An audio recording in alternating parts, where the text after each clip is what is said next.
Livro Quando um Homem Ama uma Mulher, de Bella André. A história que deu origem à família Sullivan. Prólogo. Mary Sullivan esperou ansiosamente durante todo o ano para passar o Natal no Lago Tahoe com a família. Depois de 7 décadas de comemorações natalinas, ela ainda sentia o mesmo encanto e alegria pelas festividades de inverno de seus tempos de criança. Do lado de fora das enormes janelas do aconchegante chalé de madeira, à beira do lago Tahoe, o límpido céu azul rapidamente dava espaço às nuvens. O termômetro pendurado no tronco de um pinheiro ali perto dizia que a temperatura tinha caído 10 graus desde o início do dia. Mary já tinha acendido o fogo da imponente lareira de pedra que Jack, seu marido, havia construído muitos anos antes com a ajuda dos irmãos. A primeira queda de neve do inverno era sempre bela, mas naquela noite, compartilhá-la com as pessoas que ela mais amava neste mundo a transformaria em pura magia. Aquele ano seria um Natal Sullivan verdadeiramente especial, pois sua família, seus 8 filhos maravilhosos e a família deles, que enchiam sua vida de tanto amor e alegria, iriam chegar ao anoitecer. Ela mal podia esperar para ver todos eles, mas antes que chegassem e enchessem todos os cômodos do chalé com o riso e a conversa constante, ela queria ter um tempo de tranquilidade com suas lembranças preciosas. Afastando-se da janela, Mary foi para o enorme depósito no fundo da casa. Ao entrar, ficou ali por alguns minutos admirando as marcas na parede. Ela e Jack tinham anotado cada etapa de crescimento dos filhos no decorrer dos anos, desde bem pequenos até se tornarem adultos. Smith e Chase queriam muito alcançar Marcos, e quando, aos 16 anos, Smith finalmente ultrapassou o irmão mais velho por 1 centímetro, dava para ouvir se gabar a quilômetros de distância. As gêmeas, Sophie e Laurie, cresceram exatamente no mesmo ritmo. Diferentes de várias formas, suas meninas tinham algo mais importante em comum: o coração enorme. Jack e seus irmãos construíram aquele chalé havia quase 40 anos, e ela sentia o amor de todo o clã Sullivan em cada prateleira, cada azulejo, cada prego.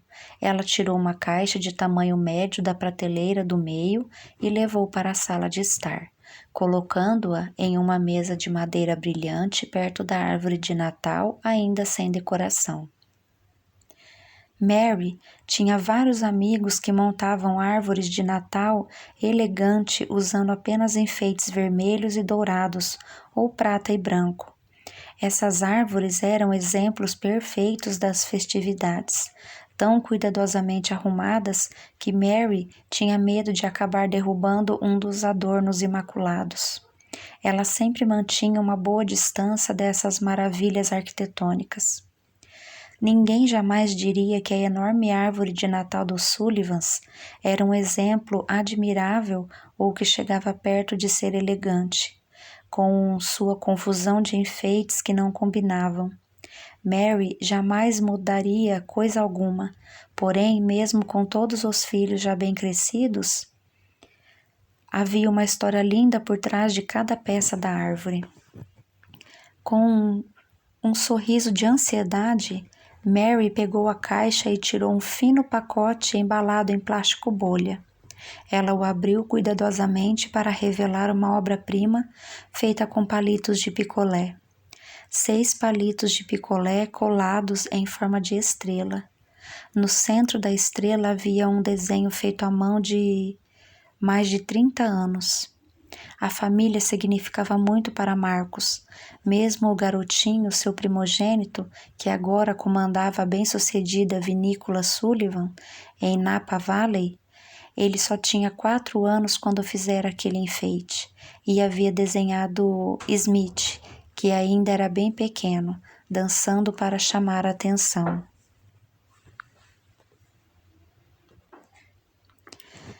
Chase estava saindo das fraldas e descobrindo novas aventuras.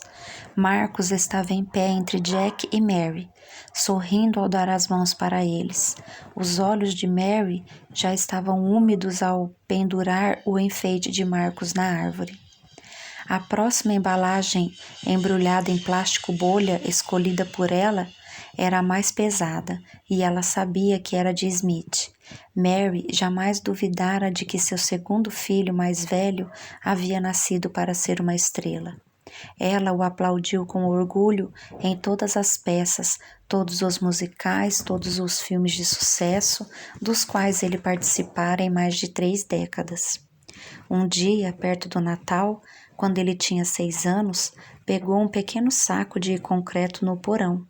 Depois de misturá-lo com água até atingir a consistência desejada, fez a impressão de suas mãos na massa, assinando seu nome com um floreio na parte de baixo. Quase exatamente 2 décadas depois, Mary viu Smith colocar as mãos no concreto molhado novamente, só que dessa vez era em sua estrela na Calçada da Fama, em Hollywood. Após encontrar um galho extra forte para pendurar a impressão das mãos, Mary arrumou o enfeite de Smith na árvore. O enfeite seguinte tinha sua própria caixa, que não era tão bonita quanto o tesouro que protegia. Quando Chase, seu terceiro filho mais velho, tinha 8 anos, a professora do 3º ano mandou um recado pedindo às crianças que levassem fotos da família para um projeto de arte. Em vez de tirar as fotos dos álbuns que Mary havia montado no decorrer dos anos, Chase resolveu tirar as fotos ele mesmo, usando a câmera que Jack lhe havia dado no aniversário de 7 anos. Desde aquela época, seu filho talentoso já estava no caminho de se tornar um fotógrafo mundialmente conhecido. No último dia de aula antes das férias de fim de ano, ele veio para casa com aquela caixa maravilhosa, cheia de colagens de fotos da família que ele mesmo havia tirado. Em uma das fotos, Marcos estava girando o irmão caçula em círculos e os 2 garotos riam juntos. Em outra, Ryan era um borrão correndo atrás de uma bola. Zack foi fotografado montando uma complicada pista de carros de corrida no porão. E havia uma de Smith, sendo a estrela de uma peça de teatro da escola. Na foto ao lado desta, Mary e Jack estavam sentados um ao lado do outro no sofá, cada um com uma garotinha nos braços. Chase também tirou uma foto de si mesmo, na frente do espelho, metade de seu rosto coberto pela câmera preta. Dentro da caixa havia um enfeite redondo de plástico com uma enorme foto de toda a família reunida. Alguns anos depois, uma das crianças pegou o enfeite e, com uma caneta hidrocor, desenhou bigodes em todo o mundo. De alguma forma, Mary pensou com um sorriso ao pendurá-lo na árvore. Ela gostou ainda mais deles com o rosto engraçado. Depois de colocar a caixa de fotos de Chase sobre a lareira para que todos a admirassem quando chegassem naquela noite, Mary voltou a remexer a caixa de enfeite de Natal, quando pegou um enfeite longo e fino. Seu sorriso ficou ainda maior. Ryan, um de seus 2 filhos do meio, sempre esteve ocupado com temporadas de futebol, basquete, beisebol e futebol americano. Mary lembrou-se de ter percebido que não teria nenhum enfeite feito por ele a menos que lhe pedisse para fazer um. Mas isso foi quando ele tinha 9 anos e acreditava ser velho demais para fazer enfeite de Natal, principalmente porque suas irmãzinhas gêmeas adoravam qualquer desculpa para fazê-los, ficando cobertas de glitter. Em muitas das comemorações de Natal no decorrer dos anos, os convidados ficavam confusos com o motivo de Mary ter pendurado um graveto na árvore, pelo menos até ela lhes pedir para olhar mais de perto. Sim, o enfeite que ele havia concordado em fazer era um graveto, mas não era apenas um velho graveto. A pedido da mãe, Ryan caminhou pelo quintal chutando uma pedra a cada passo, resmungando para si mesmo que preferia estar no parque do outro lado da rua, jogando bola com os irmãos. Mary o observava secretamente da janela da cozinha. E quando ele parou debaixo de um enorme carvalho e pegou o graveto para levá-lo para dentro de casa com alguns raminhos, ela se perguntou o que ele planejava fazer com aquilo. Ryan pegou uma caneta no estojo das irmãs, que estava na sala, e com a graça usual que despedia para praticar esportes e em tudo o que fazia, começou a desenhar no galho. Quando ele terminou de fazer as ilustrações, prendeu vários raminhos nos buracos das laterais do graveto. Alguns minutos mais tarde, Ryan voltou para a cozinha, onde Mary estava descascando batatas para o jantar, e mostrou o que tinha feito. A rena parecia bem rudimentar, mas era única e divertida, assim como seu filho descontraído. A maioria das pessoas nunca via além dos talentos atléticos de Ryan, mas Mary sempre soube que ele era brilhante, engraçado e muito artístico também. Agora, já adulto, ele levava tudo isso para sua carreira como lançador na liga principal de beisebol. Depois de certificar-se de ter pendurado a rena de forma que ela não se misturasse ao restante dos galhos da árvore, Mary pegou novamente a caixa para retirar mais um enfeite. Seu outro filho do meio, Zack, sempre gostou de brincar. Desde o nascimento, ele era um garoto tão impressionantemente belo que conseguia se safar de tudo simplesmente ao sorrir. Todas as garotas da classe estavam sempre enfeitiçadas por ele, assim como os professores e todos os meninos imploravam sua amizade. E agora ele era dono de uma rede de oficinas automotivas na Califórnia e piloto de corrida em seu tempo livre. Certa vez, no Natal, Mary tinha acabado de fazer uma bandeja enorme de biscoitos de gengibre e os deixara no balcão para fazer curativo em uma das crianças, que havia caído do triciclo no quintal. E então um de seus filhos entrou na cozinha e deu uma mordida em cada um dos biscoitos. O que mais ela poderia fazer além de rir quando voltou para a cozinha? Nenhum de seus filhos assumiu o crime, mas na véspera de Natal, quando Zack anunciou que havia mais um enfeite para a árvore, veja só, era um dos homens de gengibre mordidos. Zack tinha coberto o biscoito com uma grossa camada de cimento de borracha para que ele não quebrasse e enfiou um clipe no centro da testa para usar como cabide improvisado. A vida com as crianças nunca era entediante. Disso ela tinha certeza. Ela pensou, sorrindo, ao pendurar o enfeite divertido na árvore. E ela não trocaria um minuto daqueles anos malucos quando estavam todos juntos no rancho em Palo Alto por nada neste mundo. Os próximos enfeites também estavam dentro de uma caixa e Mary foi tirando um por vez com muito carinho. O filho mais novo, Gabe, sempre se intrigou com o fogo, então ela não se surpreendeu quando ele se tornou bombeiro. Ele mal tinha feito 4 anos quando Jack trouxe para casa um bico de Bunsen e sugeriu que tentassem fazer alguns enfeites de vidro. Mary adorou a forma como Jack contou a história dos primeiros enfeites de Natal para os filhos, explicando que tinham sido feitos exatamente daquela forma. Ela se lembrou dos dois, lado a lado, totalmente focados na tarefa que faziam.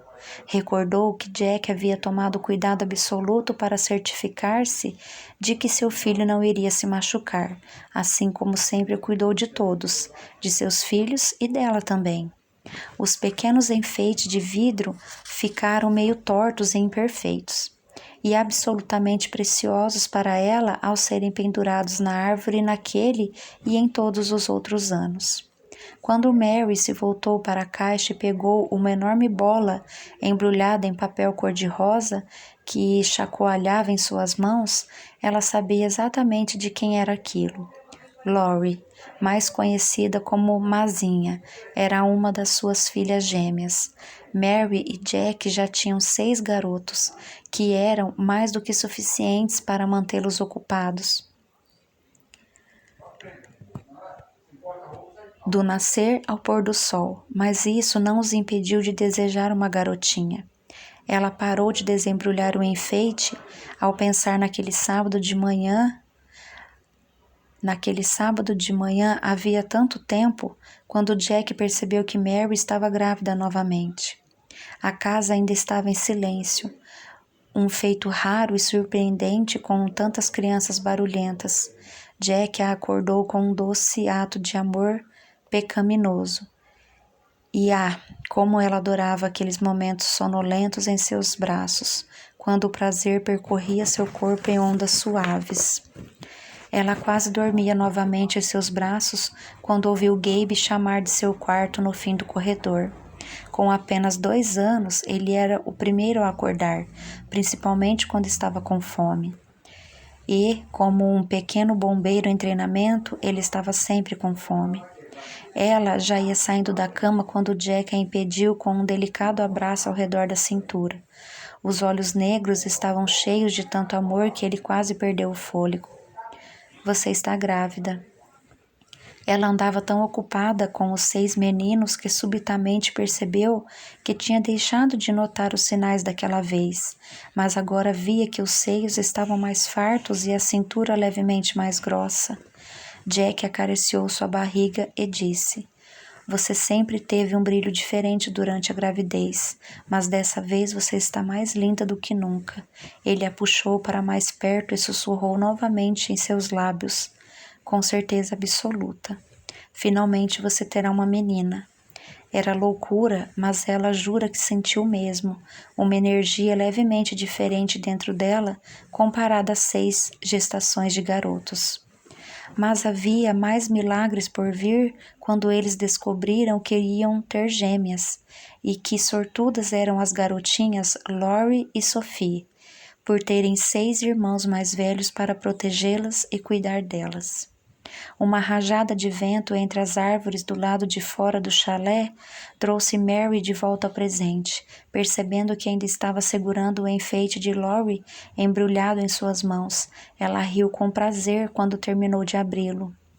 Dúzias de olhos arregalados a encaravam pelo formato arredondado da bola. Só mesmo Laurie pensaria em colar olhos em movimento em um enfeite. Como dançarina e coreógrafa profissional, Laurie estava sempre em movimento, mas ao mesmo tempo não deixava passar nada. Frequentemente, era ela quem ia de irmão em irmão dando os seus conselhos de especialista. Nem sua irmã gêmea, nem os irmãos mais velhos passavam despercebidos por ela. Seus comentários intuitivos eram sempre expostos daquele jeito tipicamente atrevido, claro. Mary pendurou o enfeite de Laurie na árvore, depois voltou para a caixa para pegar uma pequena sacola de feltro branca. Sophie, mais conhecida como Boazinha, como Chase a havia batizado muitos anos atrás, tinha possivelmente pensado muito para a elaboração dos enfeites. Sophie, agora ela era bibliotecária, mas mesmo quando criança ela pensava bastante sobre as coisas antes de agir. Ela era tão quieta que às vezes as pessoas cometiam o erro de não incluí-la nos assuntos, mas Mary nunca fazia isso. Sophie era incrivelmente doce, extremamente sábia e sempre tinha a delicada paciência que Mary ainda se esforçava muito para conseguir na maioria dos dias. Ela se lembrou do dia em que Sophie pediu para ser levada à loja de armarinho local, um pouco antes do Natal. Mary tentou ensinar todos os filhos a costurar, mas os 2 únicos que se interessaram por agulha e linha foram Smith e Laurie, provavelmente por porque estavam sempre criando fantasias para peças, musicais e recitais.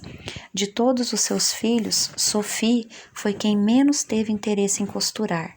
Então, quando ela pediu para ir ao armarinho, Mary se perguntou se a filha havia mudado de ideia subitamente.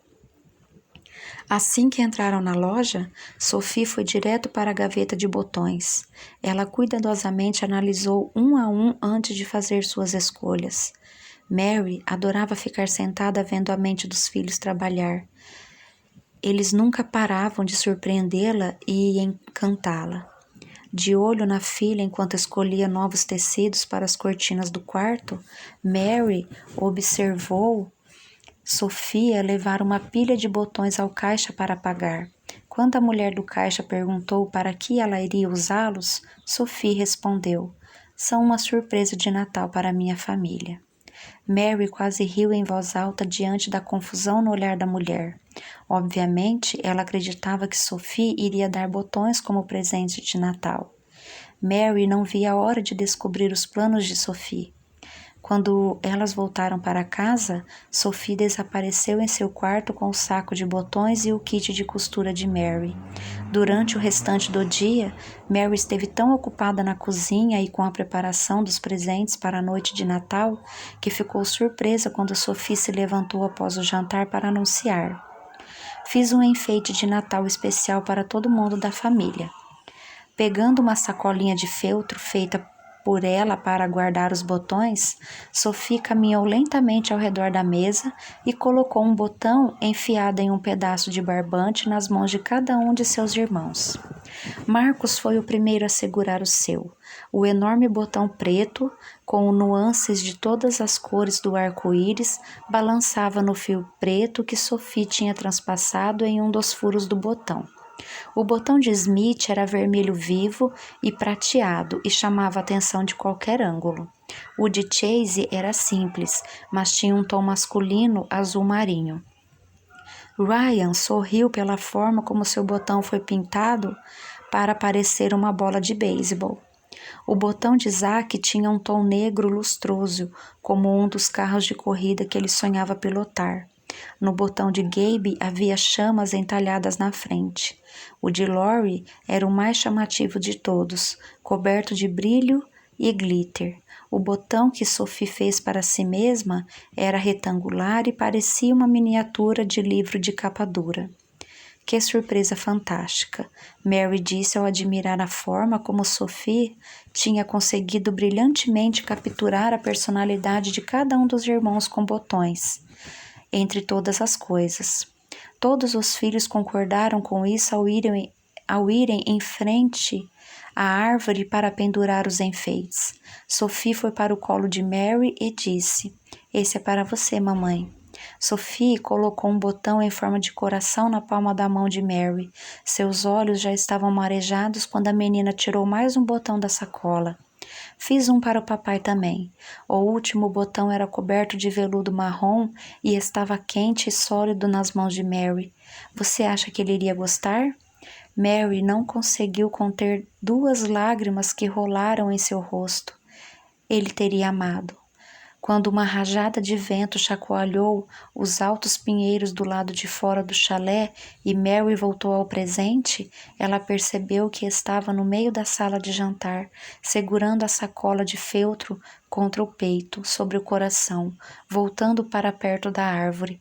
Cuidadosamente pendurou cada um dos botões em um grupo de espessos galhos verdes e então colocou a sacolinha de volta na caixa. Só faltava colocar 2 enfeites, os que Mary e Jack deram um para o outro em seu primeiro Natal após se casarem. Ela os pegou e foi se sentar na cadeira ao lado da lareira. Depois de desembrulhá-los cuidadosamente, ela os colocou lado a lado em seu colo e passou os dedos pelos contornos familiares.